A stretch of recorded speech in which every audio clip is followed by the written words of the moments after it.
জীবনে কোনোদিন ভাবিনি এমন একটা ঘটনা আমার সাথেও ঘটবে বা কোনোদিন আমারও এমন একটা পরিস্থিতির শিকার হতে হবে, এটা আসলে কোনোদিন আমার কল্পনায়ও ছিল না। আমাদের জীবন আসলে কতটা নিরাপদ, আমরা প্রতিটা মানুষ প্রতিটা মুহূর্তে কতটুকু নিরাপত্তার মধ্য দিয়ে আমাদের জীবন অতিবাহিত করছি, প্রশ্ন আসলে থেকেই যায়। হ্যালো এভরিওয়ান, আসসালামু আলাইকুম। কেমন আছেন সবাই? আশা করি সবাই অনেক ভালো আছেন। আলহামদুলিল্লাহ, আমরাও সবাই ভালো আছি। নতুন আরেকটি ব্লগ ভিডিওতে নাইমস ব্লগে আপনাদের সবাইকে ওয়েলকাম জানাই। আজকে আপনাদের কাছে কিছু কথা শেয়ার করব। তার আগে হচ্ছে আমি এখানে যে র্যাকটা দেখতে পাচ্ছেন, এটা হচ্ছে আমার রান্নাঘরের র্যাক। এই র্যাকের মধ্যে হচ্ছে আমার প্রতিদিনের ব্যবহৃত থালা বাটি সব কিছুই হচ্ছে আমি এর মধ্যেই রাখি। কিন্তু ইদানিং এত অগোছালো আর এত এলোমেলো মনে হয় এটাকে, কোনোভাবে এটা আসলে গুছিয়ে রাখতে পারছিলাম না, যার জন্য হচ্ছে এই ধরনের একটা র্যাক নিয়ে নিয়েছি রান্নাঘরে। সামনে যেহেতু রমজান মাস, আর রমজান মাসের ইফতারিতে তো আমাদের বাড়তি প্লেট বাটি থাকেই। তো এত কিছু নামালে আসলে দেখা যাবে যে আরও অনেক বেশি হিজিবিজি হয়ে যাবে, যার জন্য হচ্ছে আমি এই ধরনের একটা র্যাক নিয়ে নিয়েছি। এটা হচ্ছে 3 তাকের, আর এটার মধ্যে খুবই সুন্দরভাবে প্লেট রাখার দুইটা স্ট্যান্ড, মানে স্ট্যান্ড হোল্ডারের মতো দেওয়া আছে। আর সাইডেও কিন্তু এই যে জায়গা আছে, উপরের তাকটাতে পুরোটাতেই হচ্ছে প্লেট রাখার জন্য স্পেস করা আছে। মাঝখানেরটাতে শুধু মাঝখান দিয়ে একটু স্পেস করা ছিল, আর সাইডগুলো খালি ছিল, তো ওগুলোতেও বাড়তি প্লেট বাটি রাখা যাবে। আর নিচাকটা হচ্ছে একদমই খালি। আর এই যে নিচে একটা ট্রে দেখতে পাচ্ছেন, এই ট্রেটার মধ্যে হচ্ছে উপরে প্লেট বাটি রাখার পরে যে পানিটা পড়বে সেটা হচ্ছে এই ট্রেটার মধ্যে জমা হবে। এই যে এটা হচ্ছে ব্লু অ্যান্ড হোয়াইটের মধ্যে, আর সাইড দিয়ে এমন একটা পকেটও দেওয়া আছে। খুবই ছোট্ট এটা, তারপরও হচ্ছে অনেক বেশি কাজে লাগবে আমার। তো আমার এর একটা হচ্ছে সব মিলিয়ে অনেক বেশি পছন্দ হয়েছিল, যার জন্য হচ্ছে ভাবলাম আমার রান্নাঘরের জন্য নিয়ে আসি রমজানের আগে। তো আমার আসলে রান্নাঘরের যে র্যাকটা আমি বর্তমানে ব্যবহার করছি, ওটা ছিল একদমই জানালার সামনে বরাবর। আমার কিন্তু জানালার পাশে চুলা নেই, চুলাটা হচ্ছে সাইডে। তো যার জন্য হচ্ছে আমি জানালার পাশটা দিয়ে এই ধরনের ছোট একটা র্যাক রাখতে পারি। তো আগের র্যাকটার সাইজে আমি হচ্ছে এই র্যাকটা নিয়েছিলাম, আর এখন হচ্ছে এই যে নতুন র্যাকটা সেট করব, তার আগে হচ্ছে পুরোনোটা থেকে সবগুলো প্লেট বাটি নামিয়ে রান্নাঘরের জানালার এই সাইডটা আমি ভালোভাবে একটু ক্লিন করব। তারপর হচ্ছে নতুন র্যাকটা সুন্দরভাবে গুছিয়ে নেব। তো ভিডিওটি দেখতে থাকেন, আর আপনাদের সাথে আজকে একটা গল্প শেয়ার করব। আমার জীবনের আসলে বাস্তব একটা গল্প বলতে পারেন, সাথে ঘটে যাওয়া কিছু ঘটনা আমি আজকে আপনাদের সাথে শেয়ার করব। আশা করছি পুরো ভিডিওটি জুড়ে আমার সাথেই থাকবেন। সেদিন ছিল হচ্ছে 15 তারিখ। 15 তারিখ রাতের প্রায় তখন 3টা 4টার মতো হবে। এমন একটা ঘটনা যেটা আমার জীবনে আসলে প্রথমবারই ঘটেছে। তো আসলে যে জিনিসটা বলতে চাচ্ছিলাম সেটা হচ্ছে, সেদিন আমি রাত্রেবেলা, আমাদের এমনিতে বাসায় কিন্তু বেডরুম 2টা। তো একটাতে থাকে হচ্ছে আরাবি আর ওর বাবা, যেহেতু আমরা মানুষ 4 জন আর বাচ্চাদের একটু জায়গা বেশি প্রয়োজন হয়, তাই জন্য আমরা ভাবি যে একসাথে গিজাগিজি করে থাকার থেকে আলাদা আলাদাভাবে থাকলে বাচ্চাদেরও কষ্ট কম হবে আর আমাদেরও ভালো লাগবে। তো যার জন্য হচ্ছে আমরা এইভাবে করেই শুই। আমি আমার আরাবকে নিয়ে এক বেডে শুই, আর আরাবি আর ওর বাবা হচ্ছে অন্য আরেকটা বেডে শোয় পাশের রুমে।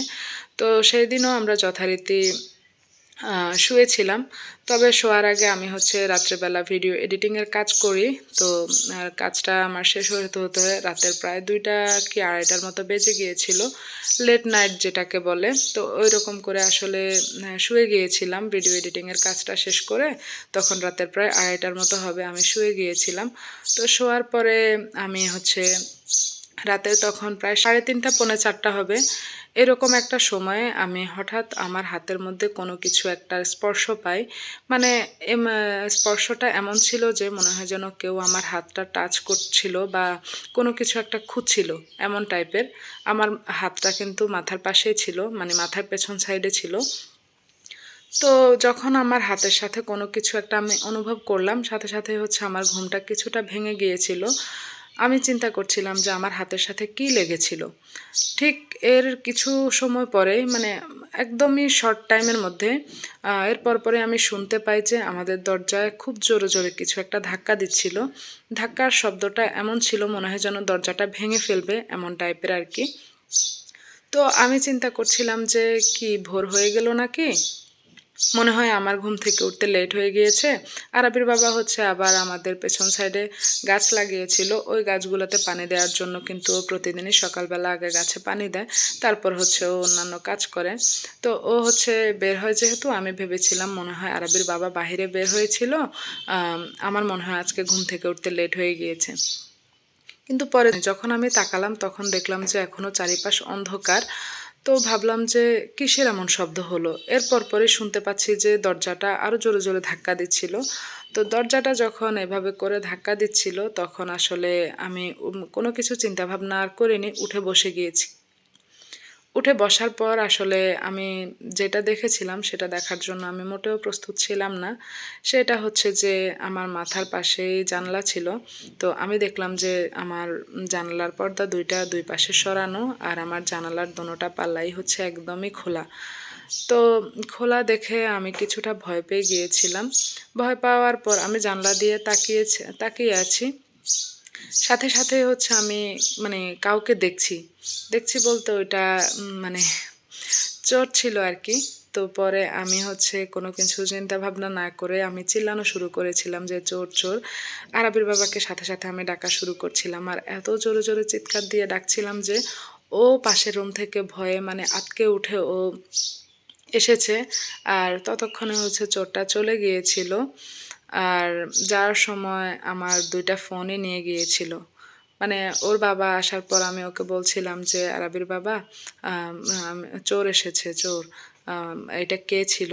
এগুলা বলছিলাম। পরে আমি আমার ফোন চেক করছিলাম, দেখি যে আমার ২ টা ফোনই নাই।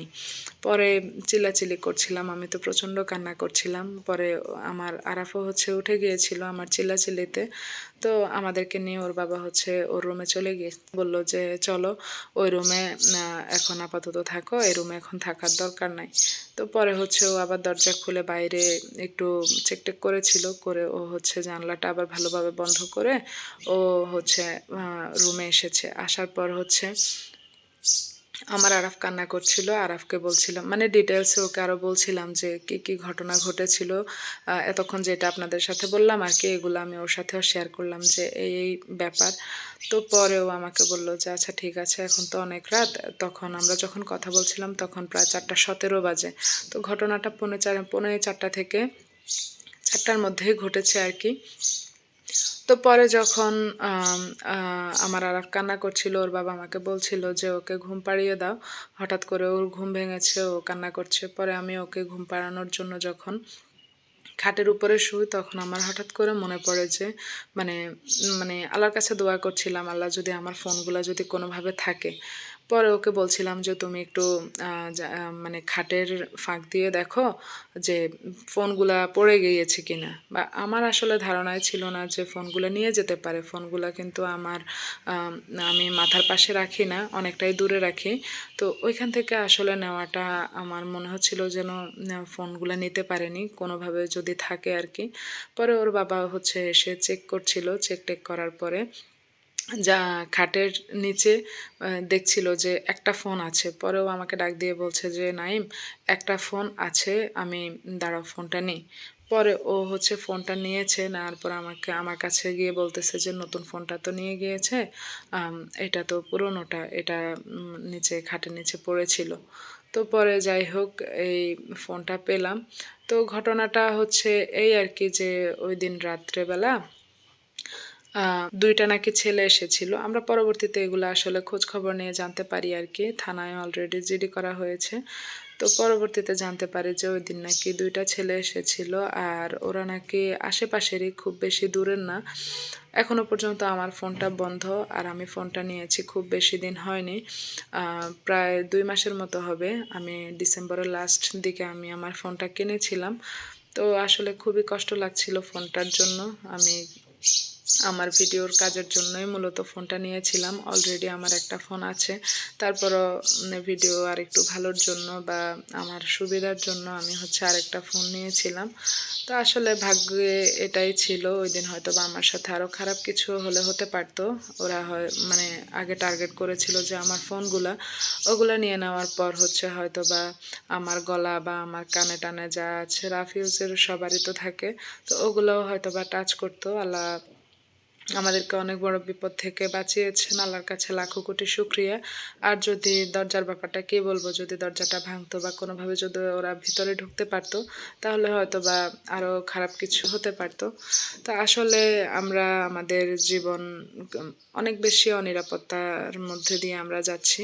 প্রত্যেকে আসলে কখন কার জীবনে কি হয় কেউই আমরা বলতে পারি না। প্রত্যেকে আমরা আসলে চেষ্টা করব নিজ নিজ জায়গা থেকে সচেতন থাকার জন্য, সতর্ক থাকার জন্য। তো ভিডিওটি আসলে এইভাবে আজকে আপনাদের জন্য তৈরি করেছি। ভাবলাম যে আপনাদের সাথে এই বিষয়গুলো শেয়ার করি, হয়তোবা আপনাদের উপকার হবে। আপনারাও হয়তোবা সচেতন থাকতে পারবেন। আমার সাথে যে ঘটনা ঘটেছে এমনটা যেন আপনাদের সাথে না ঘটে। আর আমার পোস্ট দেখে আমার অনেক আপুই আমাকে জিজ্ঞেস করেছিলেন যে আপু কি হয়েছে, যার জন্য হচ্ছে আজকের আসলে কথাগুলো শেয়ার করেছি। আজকের ভিডিওটি কেমন লেগেছে অবশ্যই কমেন্টস করে জানাবেন। সবাই ভালো থাকবেন, সুস্থ থাকবেন, নিরাপদে থাকবেন। আল্লাহ হাফেজ। আসসালামু আলাইকুম।